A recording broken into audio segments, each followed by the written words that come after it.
अस्सलाम वालेकुम। मैं हूँ आयशा कंवल। तो टुडे आज हमारा थर्ड लेक्चर है। ठीक है। तो आज पहले हम देखते हैं रिकैप कि हमने पिछले लेक्चर में क्या पढ़ा था। सेकंड लेक्चर में हमने पढ़ा था फॉन्ट। ठीक है, फॉन्ट कैसे होता है, किस टाइप्स के होते हैं, font size, bold, italics, underlines, subscript, superscript. ठीक है, ये चीजें हमने सारी देखी थी। Bullets, numbering, multi level list, justify, alignments देखी थी। ठीक है। आज हम देखेंगे indent, line spacing, border, sorting, find, replace. ये चीजें हम लोग देखेंगे। सबसे पहले आता है इंडेक्स। इंडेक्स के इंडेंट क्या होता है? इंडेंट हम मार्जिन्स को कहते हैं। ठीक है, जैसे ये रूलर है ना, ये अब मैं इसको यहाँ रखती हूँ, ये चीज इंडेंट कहलाती है। ठीक है, ये अभी मैंने इसको सिलेक्ट किया हुआ है तो ये देखें ये यहाँ हो जाएगा। तो मैं अभी फिलहाल इसको यहीं रखती हूँ जहाँ बाकी सारे हैं। ठीक है। तो ये चीज हमारी इंडेंट कहलाती है। तो यहाँ से हम लोग, एक तो ये तरीका है, मैंने आपको बताया कि आप यहाँ से भी कर सकते हैं, और एक तरीका होता है कि आप लोग यहाँ से भी कर सकते हैं। अब लेट्स सपोज मैं इस पूरे को सिलेक्ट करती हूँ, तो मैं करती हूँ इसका इंडेंट इंक्रीज करती हूँ। पहले ये देखें, थोड़ा सा इंक्रीज हो रहा है आहिस्ता आहिस्ता। ठीक है, यहाँ से होगा। इसी तरह अगर मैं चाहती हूँ नहीं यार यहाँ, अब ये देखें जब मैं यहाँ से इंक्रीज कर रही हूँ ना, ये भी साथ साथ इसके यहाँ आगे जा रहा है। ठीक है। तो मैं अभी फिलहाल इसको यहीं रहने देती हूँ और मैं यहाँ से इसको डिक्रीज करती हूँ। ये है डिक्रीज इंडेंट। ठीक है, इंडेंट लेवल डिक्रीज कर देता है किसी भी पैराग्राफ, लाइन, सेंटेंस का। तो ये देखें, बस इससे ज्यादा वो कह रहे हैं नहीं हो सकता। ठीक है, तो यहाँ तक ये इंडेंट हो गया। आगे आ जाता है लाइन स्पेसिंग। लाइन स्पेसिंग में क्या होगा? लाइन स्पेसिंग में अब ये जो लाइंस है, लेट्स सपोज मेरे पास एक यहाँ पैराग्राफ है। ठीक है, करती हूँ इसको ऊपर ले आती हूँ। ये अब मेरे पास एक पैराग्राफ है, तो मैं इसकी बीच, इसके लाइंस के बीच में जितनी स्पेस है ना, वो अगर मैं मैनेज करूँ तो वो कहती है लाइन स्पेसिंग। ये देखें, आप 1 है तो मैंने 1 रखी, 1.1, ये 1.5 है, ये 2 है, 2.5, 3। वैसे नॉर्मली 1.5 होती है। ठीक है, तो मैं यहाँ इसको 1.5 पे ही सेट कर देती हूँ। तो ये मेरे पास लाइन स्पेसिंग हो गई। ठीक है, लाइन स्पेसिंग का ये मतलब होता है। तो ये ना मतलब के बीच लाइन, पैराग्राफ में लाइंस के बीच स्पेस देने का ये एक तरीका है। उसके बाद आ जाता है हमारे पास बॉर्डर्स। बॉर्डर्स क्या होते हैं? बॉर्डर्स जब हम टेबल्स पढ़ेंगे वहां मैं आपको डिटेल से बताऊंगी कि बॉर्डर्स कैसे होते हैं। ठीक है, अभी भी मैं आपको बता देती हूँ। ये अब लेट्स सपोज मैंने ये पैराग्राफ सेलेक्ट किया हुआ है, तो मैं चाहती हूँ उसके ऊपर मैं लाइन लगा दूँ, उसके ऊपर मैं टॉप बॉर्डर लगा दूँ। तो ये देखिए, मैं यहाँ से टॉप बॉर्डर किया, तो ये टॉप बॉर्डर, तो ये टॉप पे बॉर्डर लग गया। अब मैं बॉटम इसको हटा के, ठीक है, मैं बॉटम बॉर्डर करूंगी कि नीचे लाइन आ जाए। ये देखिए नीचे आ गई।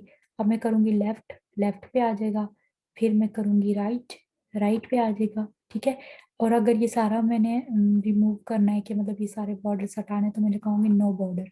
ठीक है, सारे चले गए, नो बॉर्डर, कोई बॉर्डर नहीं। ऑल बॉर्डर में मतलब वो चारों आ जाएंगे, लेफ्ट, राइट, अप, डाउन। ठीक है, इनसाइड, आउटसाइड, ये बॉर्डर और ये हॉरिजॉन्टल, ये टेबल्स में यूज होते हैं क्योंकि वहाँ टेबल में यहाँ बीच में लाइंस आ जाती हैं। ठीक है, बाहर नहीं आती। तो ये पैराग्राफ है तो ये यहाँ पे ये यूज नहीं होगा, तो मैं अभी फिलहाल इसको नो बॉर्डर करती हूँ। ठीक है। तो अब ये देखें, अगर मैंने इसको सिलेक्ट किया पैरा टेक्स्ट को, और मैं कह देती हूँ, मैं कंट्रोल जी करके आपको दोबारा बताती हूँ। ये देखिए टेक्स्ट सिलेक्ट किया। अब मैं चाहती हूँ उस टेक्स्ट के नीचे लाइन है, तो मैं यहाँ करके मैं लिखूंगी हॉरिजॉन्टल लाइन। तो ये देखें वो टेक्स्ट के बीच लाइन दे देगा। ठीक है। तो अभी मैं इसको रिमूव कर रही हूँ। ये भी हो गया। अब हम आते हैं सॉर्टिंग पे। सॉर्टिंग पे आप देखें मेरे पास ये लिस्ट है कि मैंने आपको आज ये चीज़ें करवानी है इस लेक्चर में। ठीक है। तो सबसे पहले क्या है, सॉर्टिंग में क्या होता है? सॉर्टिंग दो तरह की होती है, आपको पता है, एक असेंडिंग ऑर्डर, एक डिसेंडिंग ऑर्डर। असेंडिंग क्या होता है? छोटे से बड़ा, डिसेंडिंग बड़े से छोटा। अगर हम इनको इंग्लिश अल्फाबेट्स की सूरत में देखें तो ए टू जी असेंडिंग, और डिसेंडिंग जेड टू ए, मतलब जेड वाई एक्स उल्टा चलना। ठीक है। तो मैं अब चाहती हूँ ये जो मेरे पास ये है ना, ये टेक्स्ट टाइप क्या है? टेक्स्ट। हम नंबर पे भी लगा सकते हैं, डेट पे भी लगा सकते हैं। मैं फिलहाल ये टेक्स्ट है तो टेक्स्ट पे लगा रही हूँ। अब मैं चाहती हूँ ये असेंडिंग में हो जाए, मतलब ए वाले सबसे पहले आ जाए, अगर ए नहीं है तो फिर बी वाले सबसे पहले आ जाए, इस तरह। तो मैं यहाँ जब ओके करूँगी, अप्लाई करूँगी, ये देखिए सबसे पहले बी आता है तो बी वाले, फिर सी, डी नहीं था, ई भी नहीं था, तो फिर एफ आ तो एफ। इन्होंने फाइंड को ऊपर ले गए। ठीक है, ये सॉर्टिंग हो गई है। अब इसी तरह मैं अगर इसको डिसेंडिंग ऑर्डर में सॉर्ट करती हूँ, ठीक है, ये है डिसेंडिंग ऑर्डर। तो ये बी अब सबसे ऊपर था, ये सबसे नीचे चला जाएगा और एस सबसे ऊपर आ जाएगा सॉर्टिंग वाला। ये देखें, ठीक है। तो अब मैं इसको दोबारा से कंट्रोल जी करती हूँ ताकि हमारी वो लिस्ट की जो एक कहते हैं कि, इसको मैं थोड़ा सा नीचे कर देती हूँ, ठीक है, ताकि हमारी लिस्ट सही रहे कि अब हमें पता चले साथ साथ कि हमने कौन कौन सी चीज़ें कर ली हैं। तो अब हमने ये चारों चीज़ें कर ली हैं, ठीक है। तो अब आ जाता है फाइंड। फाइंड क्या होता है? फाइंड हम किसी भी वर्ड्स को यूज करने के लिए करते हैं, फाइंड करने के लिए करते हैं। अगर लेट्स सपोज मेरे पास ना ये एक पैराग्राफ है और इससे भी बड़े मेरे पास काफी पैराग्राफ्स है और मुझे ना उसमें से कोई वर्ड निकालना है या कोई सेंटेंस निकालना है, तो मैं फाइंड का ऑप्शन यूज करूंगी, ठीक है। ये है कंट्रोल एफ, इसकी शॉर्टकट की है, ये है फाइंड।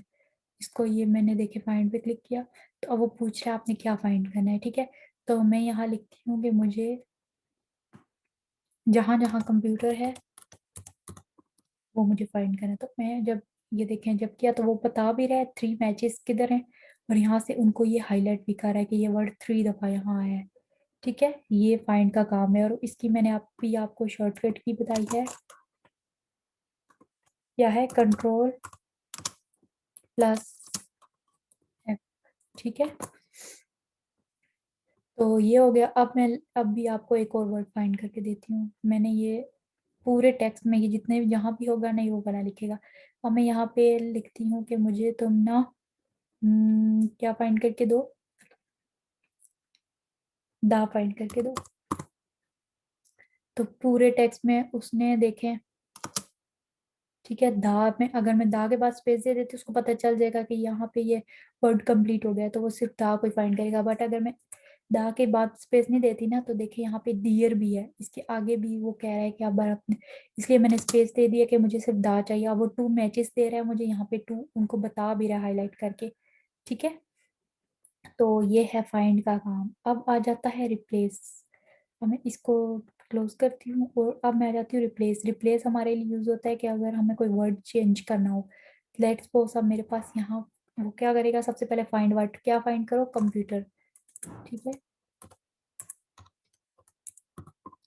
कंप्यूटर फाइंड करो, उसको रिप्लेस कर दो कंप्यूटर्स, ठीक है। मैं लेट्स सपोज ज्यादा डाल देती हूँ ताकि आपको समझ आ जाए।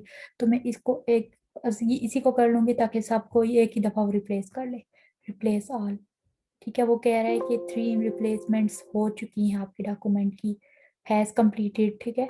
तो अब देखें, ये देखें, कंप्यूटर्स की जगह कंप्यूटर्स आ गया। तो अब मैं चाहती हूँ नहीं यार ये फिर वैसा हो जाए, तो मैं यहाँ कंप्यूटर्स लिखती हूँ और यहाँ हटा के कंप्यूटर लिख देती हूँ।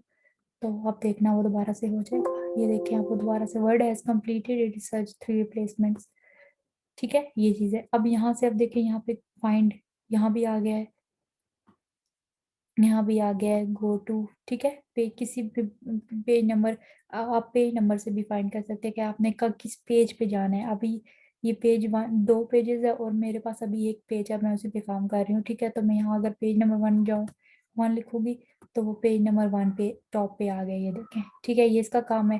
फाइंड का आपका ये भी है कि अगर आपको कोई चीज़ फाइंड करनी है ना यहाँ से, तो आप लोग उसको हाईलाइट ऑल कर लेते हैं, ठीक है।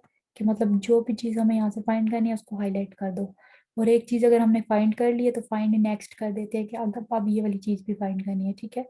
ये चीज़ अब ये सिलेक्ट वाली है तो ये इतनी ज़्यादा इशू नहीं बनेगा, मतलब ये इतना ज़्यादा यहाँ से हम लोग यूज़ नहीं करते। अब ये देखिए सिलेक्ट आल, तो वो सारा सिलेक्ट हो जाएगा। इसकी शॉर्टकट की है कंट्रोल ए, ठीक है। कंट्रोल ए से ये पूरा जो हमारा टेक्स्ट है ना वो सिलेक्ट हो जाएगा, ठीक है। Select all with similar formatting, तो ये सिमिलर फॉर्मेटिंग वाले हो जाएंगे। तो आज के हमारे लेक्चर के लिए बस इतना काफ़ी था, तो यहीं पे एंड करते हैं। अल्लाह हाफिज़।